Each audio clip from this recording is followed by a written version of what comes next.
Hello, this is Fighting Irish. We just finished turn 16, January 1944. Here's the tech chart.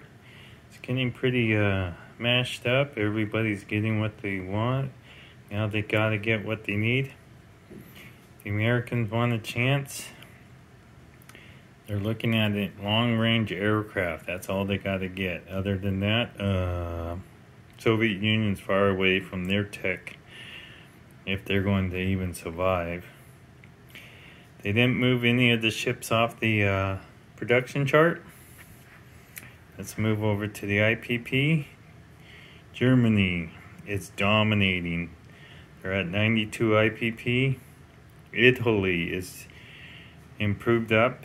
They're up to 23. The Americans slowly are going. Japanese fluctuate between 40 and 45. They're sitting at 41 at the end of the turn. FEC and the British are hanging around together. Anzacs, CCP and KMT are trying to hold off pieces in China. I don't know if the Japanese will have enough to eliminate them by the end of the game. Probably not. Soviet Union slowly dwindling. Big news. Big turn for the Allies, especially the Americans. English Channel is now open. The Americans came up and took out the German fleet. Tossed most of their ships. They have a damaged battleship and a light cruiser off the sea zone, what is that, 44? No, sea zone 11. Down here in this first chart in the English Channel, this is what the British have. A battleship, looks like 4 cruisers, a heavy cruisers, 2 light cruisers, and 4 destroyers. Right behind there in Sea Zone 24, the British have 2 battleships. All the transports are still with them. The Americans gave them 2 coastal subs, 2 destroyers, and a cruiser, hopefully to defend off, I count 3, 4, 5 advanced, or 4 advanced subs, and 1 regular sub that can hit the 2nd British fleet. The Americans bought for the assault coming to South America here some more attack transports. The ships on maritime patrol, more destroyers out here, advanced artillery, more men in Washington ready to come down. They also recruited Mexico. They spent their $3 and they got it. So the Battle of South America will commence. Another infantry went to Brazil. A minor complex went to Buenos Aires. The Battle of Greece has commenced. The Germans are walking down. The Russians took Istanbul. I don't know if that's a good thing, but they came over and they had a choice of 3 different territories. They took the capital, but it doesn't mean much. All the Turkish people all went into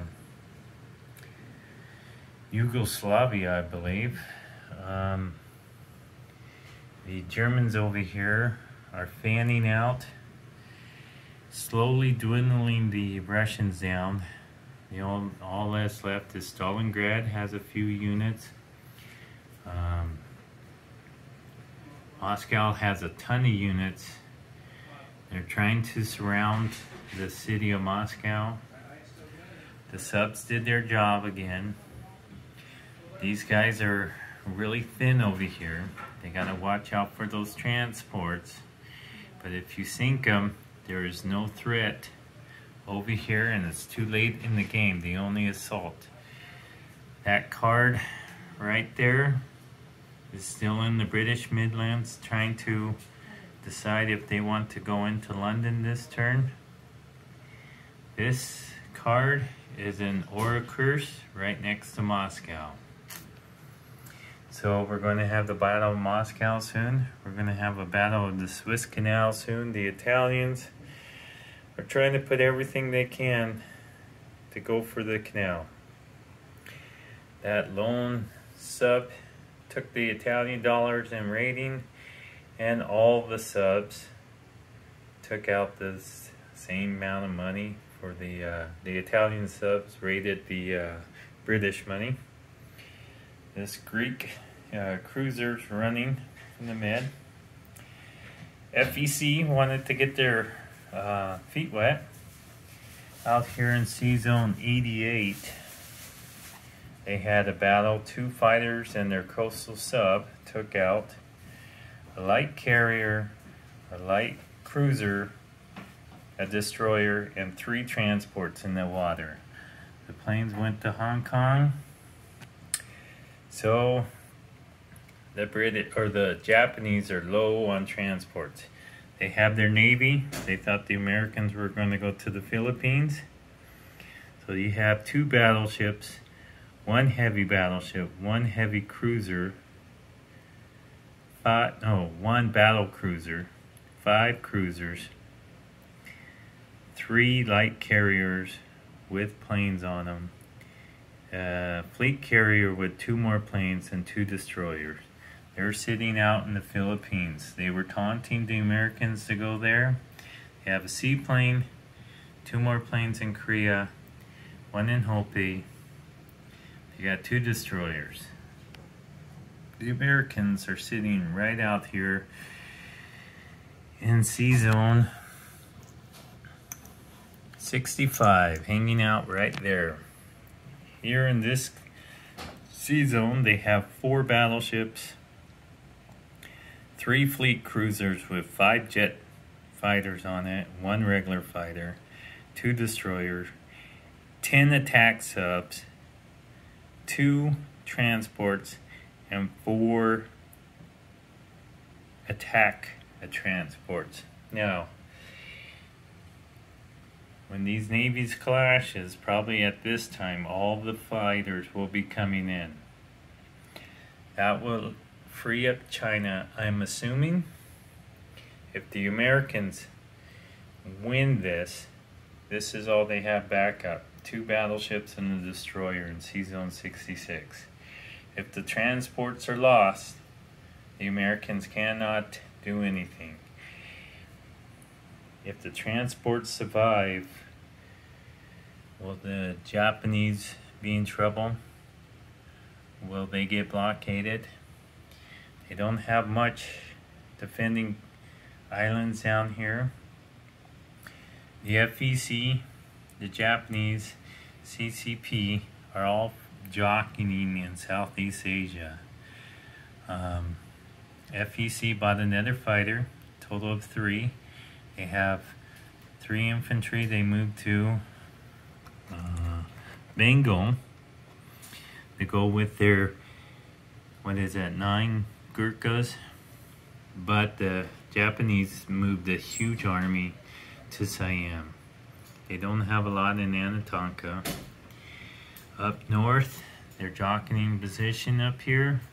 Japanese took some more Mongolia, Manchuria, but everybody's moving back and forth to see what we can do.